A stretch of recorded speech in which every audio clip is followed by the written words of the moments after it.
If you're a small business owner who feels discouraged because you feel like you can't compete with larger organizations because you can't bring the big comprehensive benefits packages, you are not failing your employees. Let me let that settle in.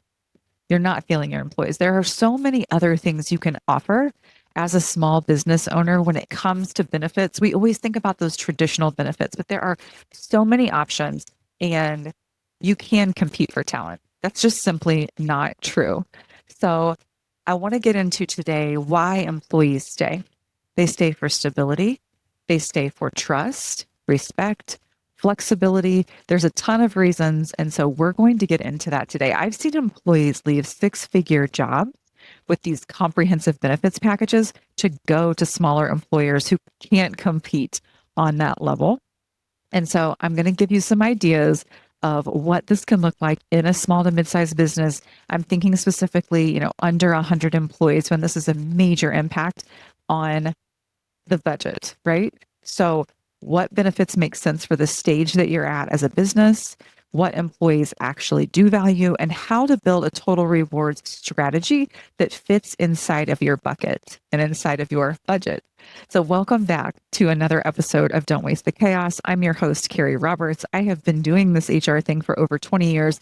I've seen a lot between working inside of large organizations from a W-2 perspective with over 20,000 employees, all the way down to running my own consulting firm and focusing on small to mid-sized businesses. So I've got a ton of market data and research and just time spent in this area.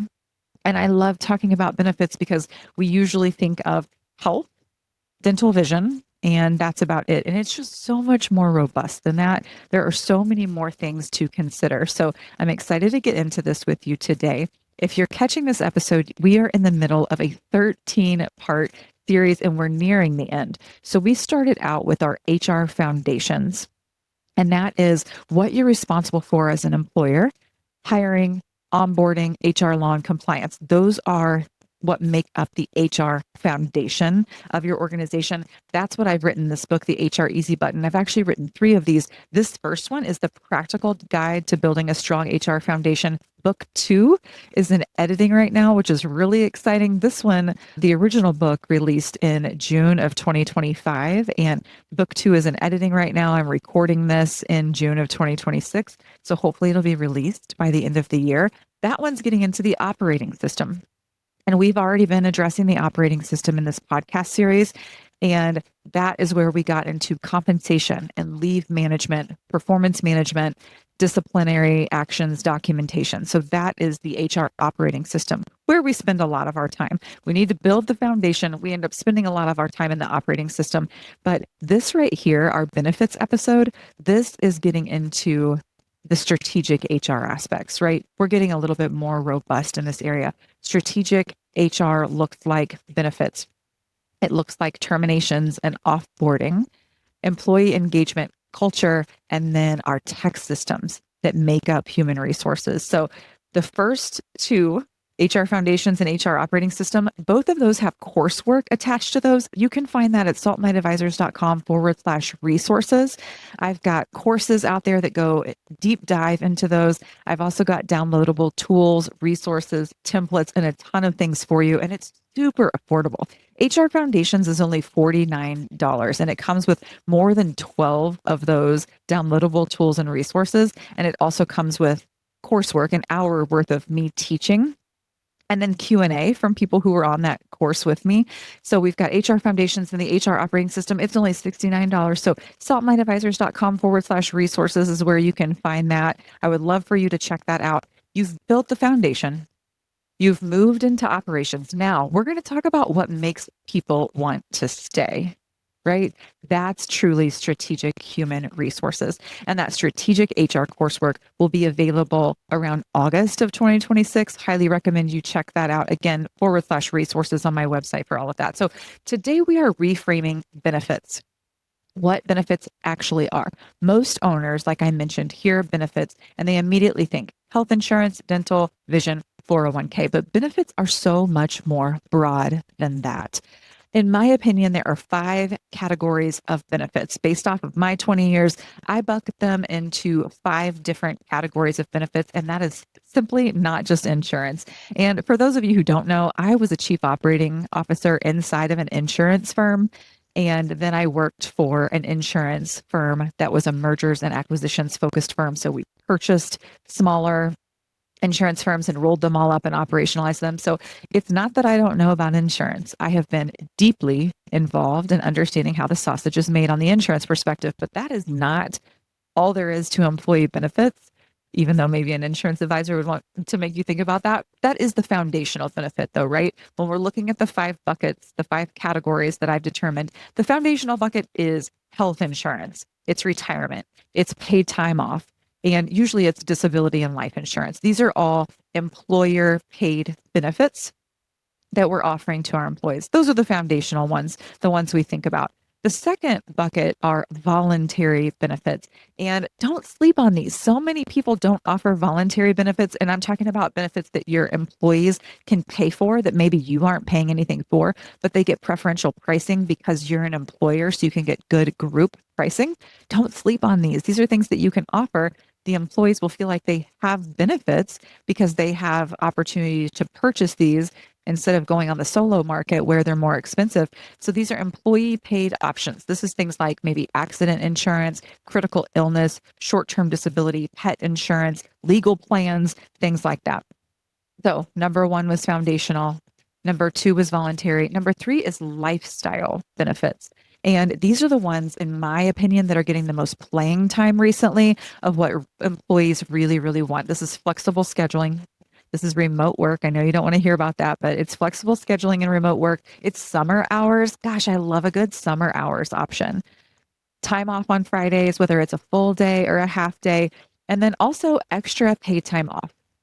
So these are our lifestyle options. And this is what I'm telling you, that by and large, employees, I'm hearing this is what they want. When I'm surveying with my clients and doing employee satisfaction and engagement surveys, this is what people want. They want more lifestyle benefits. So that's bucket 3. Bucket 4 is wellness. These are things like gym stipends, mental health resources, highlighting your employee assistance program with your medical insurance if you have it, well, walking challenges, healthy snacks and food options, things like that. So that's our wellness. And then our 5th bucket, these are cultural based benefits. And again, these are ones that we forget about inside of our benefits offerings. We might do a little bit of these, but we're not formalizing them into a program, which is a miss, in my opinion. This is recognition. This is employee development. These are programs around psychological safety, helping people know that they are safe to come into the workplace and be themselves. This is making sure that people feel appreciated. This is part of our benefits offering. Employees would trade a ping pong table or a hacky sack, I'm telling you, 10 times out of 10, if they could get a predictable schedule, a healthy manager, flexibility when life happens, and fair treatment. I'm telling you, you can save the pizza party and the ping pong table and provide those other things. Now, if you're providing those other things and you want to enhance it, I know plenty of organizations that go above and beyond when it comes to their benefits offerings, and they want to be the Google of Missouri or whatever it looks like. But if you don't do those basic things first, here's what I've heard. I was a training and development director at a pretty large organization, multiple thousand employees, and they did all the fun stuff, right? They had happy hours, they had free lunches, they had t-shirts, they had fountain drinks, they had all of the cool stuff, literally hacky sack and ping pong tables and putting greens and things like that. And I would regularly have employees say, you can save your 80 t-shirts a year and just pay me more. Or, I would like to work remotely, and my position isn't a licensed position that has to be in the office. So I would just like to work remote. I'd take a pay cut for it.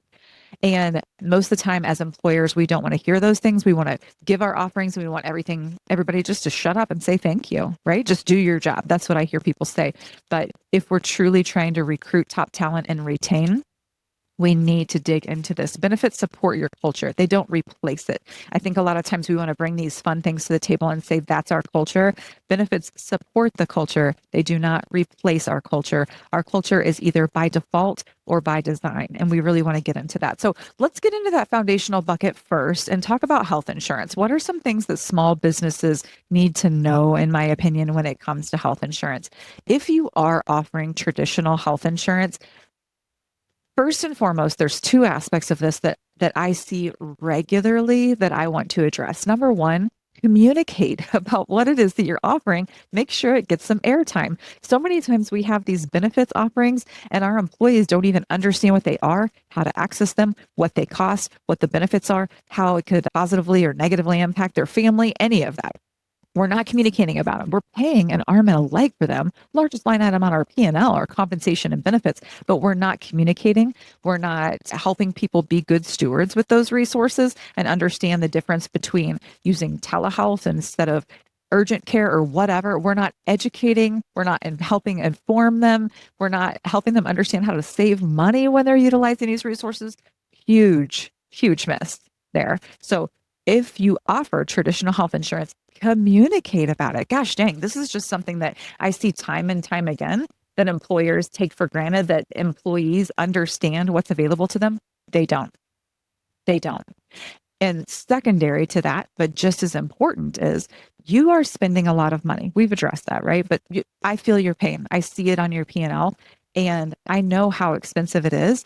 And you aren't letting your employees know how much you're spending on it. Do a total reward statement. I'll talk about that more in detail later on in the episode, but total reward statements show what the employee's making and then what you are investing from a benefits perspective. Astronomical. I'm not saying that someone's going to be like, oh, okay, I'm happy with my $50,000 salary because you're paying for my health insurance. But like when you show them everything that you're investing in them and you're actually contributing as an employer $80,000 a year when they are thinking they make $50,000, it's big. Okay. It's something that you need to be communicating about. So it's a major investment. Do not minimize it or sleep on that opportunity. Employees don't understand the full cost of what you're absorbing, so communicate about it. And then during open enrollment and then strategically throughout the year, explain the benefits. Be very clear. Don't miss that opportunity. And if you have 50 or more full-time equivalents, you're an applicable large employer, you're in a different category. You've got ACA compliance that you need to pay attention to. You've got affordability thresholds and then reporting obligations. So you need to be paying attention to all of those things. That's if you offer traditional plans. Now, if you are not offering traditional insurance yet, let's get into this a little bit. You're not automatically a bad employer. I would say that first and foremost. The business may not be financially prepared for this yet, and that is okay. If you have under 25 employees, I am hearing you. It is really, really hard to offer traditional insurance. With my firm, I've done all kinds of unique things through different vendors and platforms because I'm not offering traditional health insurance. And I'm also not doing a health stipend, which we can talk a little bit more about. There's a ton of other options. You're not a bad employer. There's a couple of different things that I think a lot of people haven't heard of because it sounds really complicated and your benefits broker may steer you one way or another because of how they make money. And let's just be honest, most people are selling the products of how they can make the most money instead of maybe what the best option is for you as an employer. And if they can't make money off of it, they might not be promoting it. So let's talk about two different programs that you might not have heard of. And if you have a benefits broker and they haven't talked to you about this, for shame, especially if you're a small organization. An ICHRA and a QSEHRA. These are two different things that you need to hear about. And when I'm saying ICHRA, ICHRA, QSEHRA, QSEHRA. Okay, and ICHRA is an individual coverage health reimbursement arrangement. Individual coverage, which is exactly what it sounds like. It's individual coverage out on the marketplace that you're allowing the individuals to pick their custom plans. They just have to be an affordable plan. A QSEHRA is a qualified managed employer healthcare reimbursement arrangement. Okay, so this is more of a group plan, if you will, but still on a more affordable chassis. That's the way I would describe it. There are flexibility in these plans. There is cost predictability, but also you have tax benefits as an employer. And that's a huge one. because another option, of course, is a healthcare stipend, but you don't have any tax benefits to that. Now, still meaningful support. And so if you're saying, I have employers that do $350 a month or $250 a month and they call it a healthcare stipend, that's awesome. It is a benefit, but you don't get any tax benefits for that. And you can giveth or taketh away, and your employees probably know that. But that's something that you can do. But the ICHRA and the QSEHRA, those are things that you have tax benefits as an employer. So, that's one thing that you want to consider.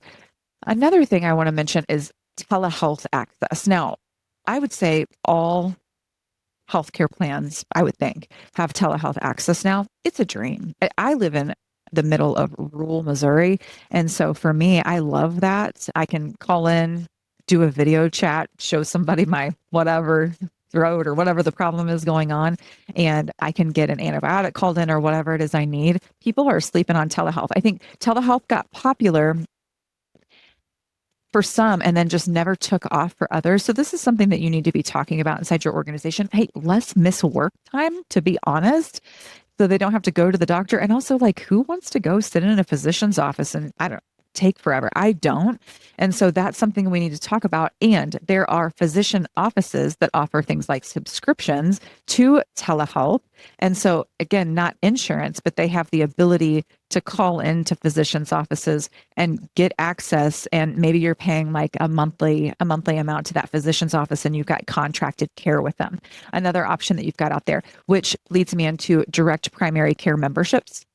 That's what I'm talking about. You partner with a doctor's office, maybe local to you, or maybe it's a national one if you're a remote business. This has low monthly costs and it's highly appreciated because it's not insurance, but they still have access to medical care. And a lot of these are somewhere between $50 and $125 a month. Very, very affordable. So good. I love them. When that came out, I was like, heck yeah. And then, of course, we've got our voluntary or supplemental benefits that you can offer, like dental, vision, accident, critical illness. These are employee paid, or you can do an employer contribution, but they get that group benefit, like I mentioned, because they're going through you as an employer. So whether you pay any part of that premium or not, it's a good offering, and it doesn't all have to be healthcare. It could be some of those supplemental options. Don't bankrupt your business trying to compete with these Fortune 500 companies. An unstable business helps no one.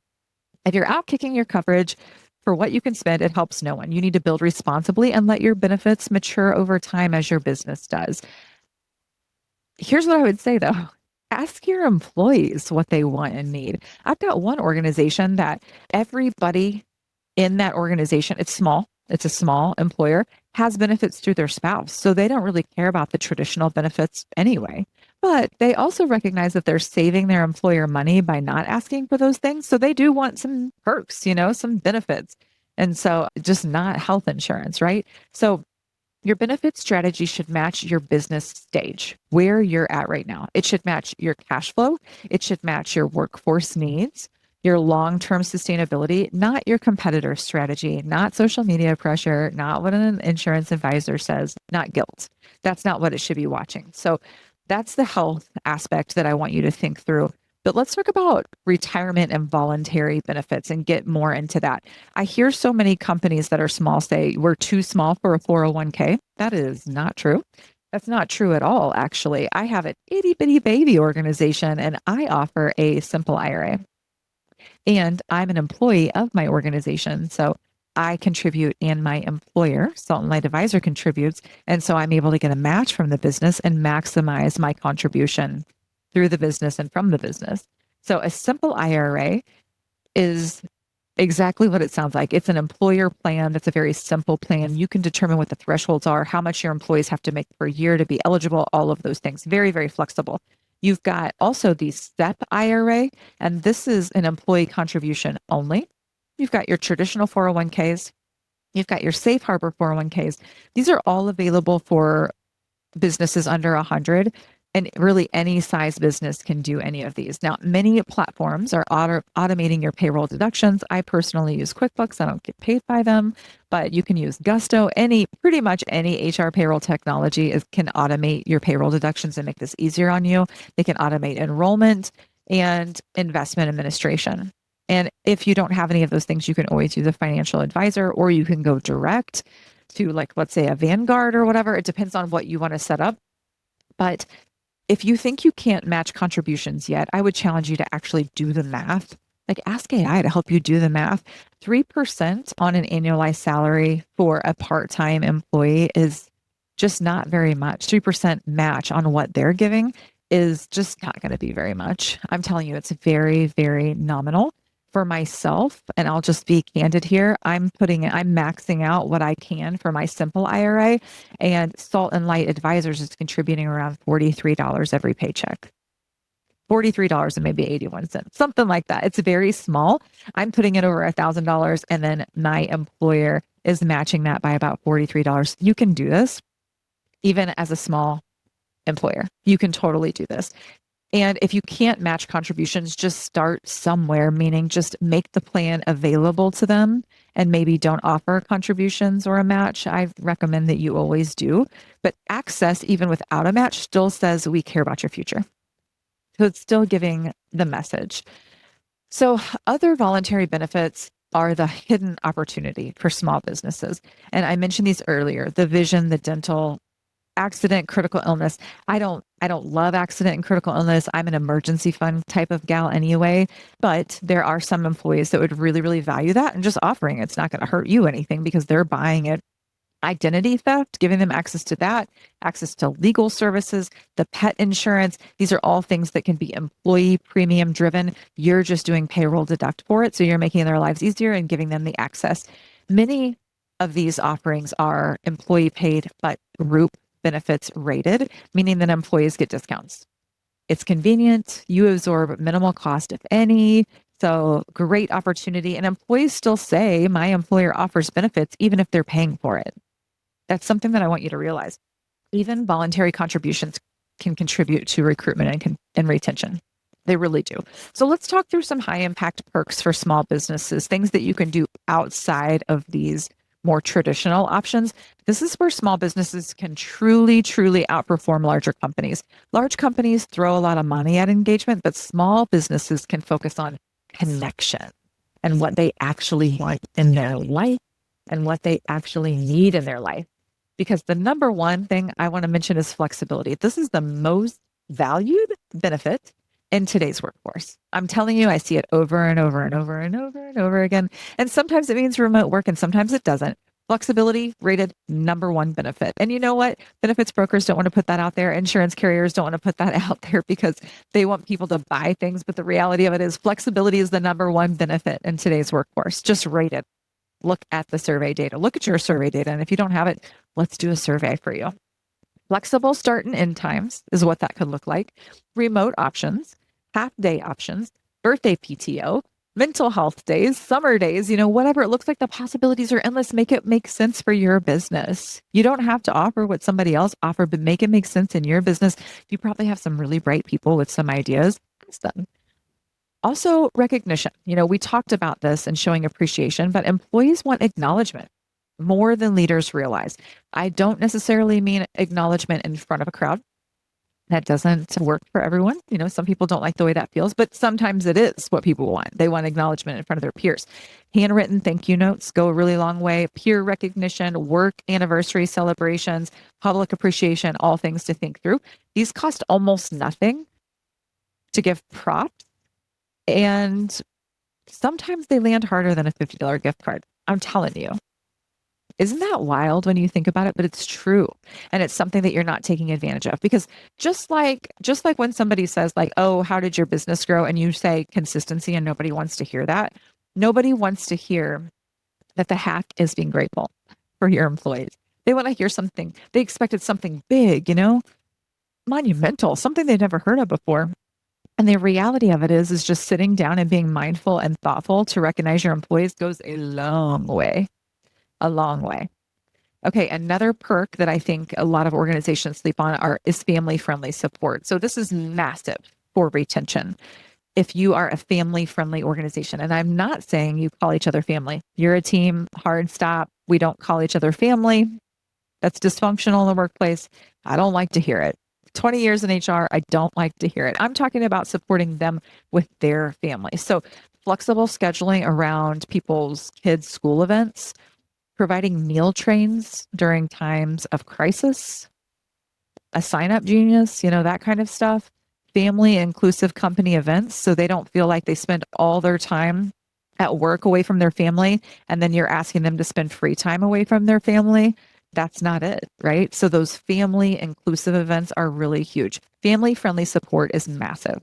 Not being a family in the workplace, respecting someone's family in the workplace is big. I was at an organization that used to be like the queens of happy hour. And my husband and I both worked at this organization and we didn't like going to the happy hours because we weren't together. We were spending all day away from our child, all day away from each other. And it was like we weren't drinking the Kool-Aid in this organization. And it's like, well, I want to be able to hang out with my kid. First of all, I've got to pick up my kid from school or daycare or wherever it's at. But then I want to be able to spend time with them and my spouse. I'm gone so much. And so a lot of people think that that's like not buying into the culture, but like, let's stop asking people to spend time away from their friends and family and support that. Another of these like perks that you can offer are developmental opportunities. I mentioned this earlier. This is one of the strongest retention tools that you can have out there. This is having a budget and being clear, not, oh, well, our employees can come and ask us to attend a conference and then we can bestow that upon them. No, it's like, what's the budget?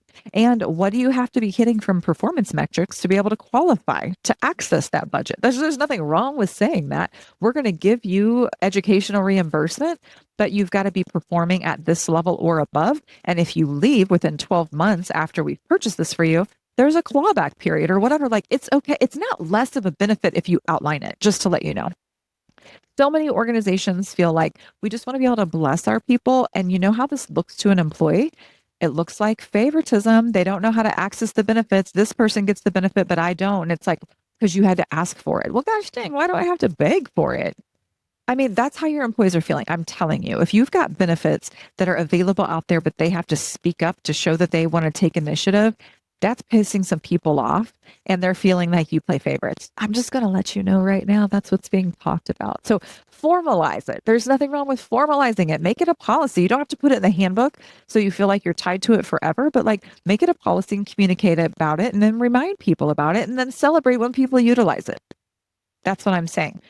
Conferences, certifications, book reimbursements, cross-training, Audible memberships, Spotify, whatever it Amazon books, leadership coaching. Let them know what they have access to, how much, what they have to be performing to, and what the clawback looks like if they leave. Employees stay where they feel invested in. So invest in them. You get better people, you get better employees when you do this. What's the, thing like, what if they leave? And it's like, well, what if they don't grow and they stay? That's the facts right there. That's what we're looking at. Also, financial wellness is a great area to pour into your employees. I saw some data, and this comes out every year. I don't remember if we're at 78% still, or if we're up in the upper 80s. I think we're in the upper 80s now. That employees' work products are negatively impacted by their financial stress. This is just where we're at in organizations. It's where we're at as a society. This is just where we're at. So budgeting workshops are a great option. Financial advisor access that you're funding, emergency hardship funds, payroll advance tools. A lot of your HR payroll systems are making this available right now. Even QuickBooks, like my employees can get paid every week if they want to. I'm only paying them every 2 weeks, but they can get advances on that. There's a lot of options. So this is great. And this helps, at least you're doing your part from an employer perspective to try to help carry the financial burden, on top of the fact that you're doing regular compensation data studies like every year, every other year, to make sure that they're being paid competitively and equitably in the marketplace. Plug. So if you want a full, I've got a full comprehensive list of perks, and that is available in my strategic HR coursework. So saltandlightadvisors.com/resources is where you can find that. But I did a downloadable tool and sent it out to all of my clients. And I felt like for me, because I've seen these for 20 years, that they were all kind of no-brainers. And I had 3 different clients reach out and say like, dang, that was so helpful. That gave us a lot of ideas of directions that we could go, that some of them don't even have any cost, any hard cost associated with them. So don't forget about those high impact perks outside of your traditional health, retirement, paid time off type things. Okay, let's go back to total rewards because I want to make sure that I am hitting home on why a total rewards statement makes the invisible visible. And this is something that we all want as an employer. Like we're investing in our employees and we want to feel like they understand the investment. And employees really want to understand this as well. I'm telling you, your employees see their paycheck, but they don't see necessarily the employer paid health insurance contribution, the retirement match, the payroll taxes, the PTO days that you're funding. A total reward statement changes that. And here's something that really brought this to light for one of my clients recently. They had a policy that they paid out unused PTO upon separation with the organization. And they had 3 employees leave in the same year, and each of those employees had been long tenured employees. And they each had around $6,000, which I don't recommend. I want to talk about your PTO rollover policy.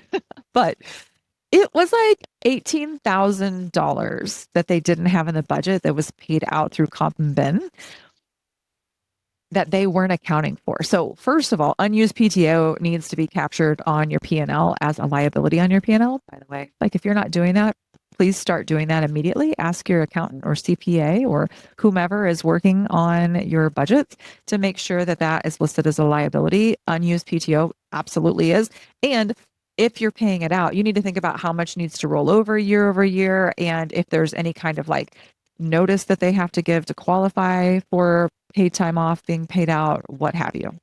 Think about it. Go back to my handbook episode when we're talking about compliance and policies and think that through. But your total reward statement, here's what it does. It shows the full annual employer investment in every employee.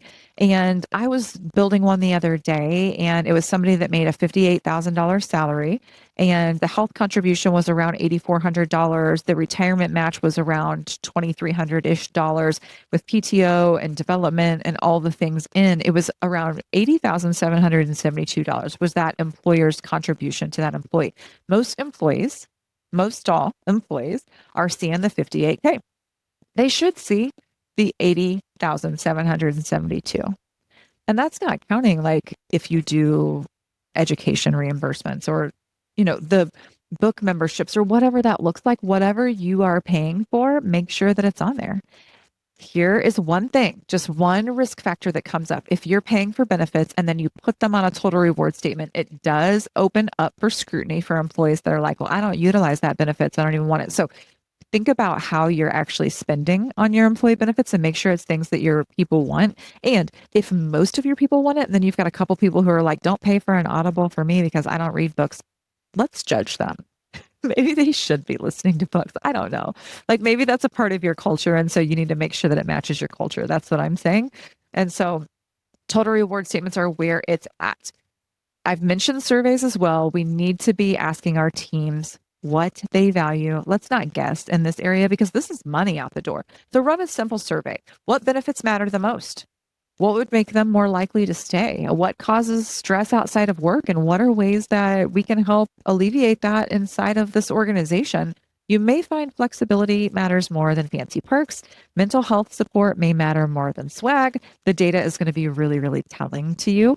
So again, I've got a benefit survey template available. So feel free to reach out or you can go to saltlineadvisors.com/resources for more information. So here's what I recommend that you do. Write down 3 benefits or perks that you have currently that you're not strategically communicating to your team and share them this week.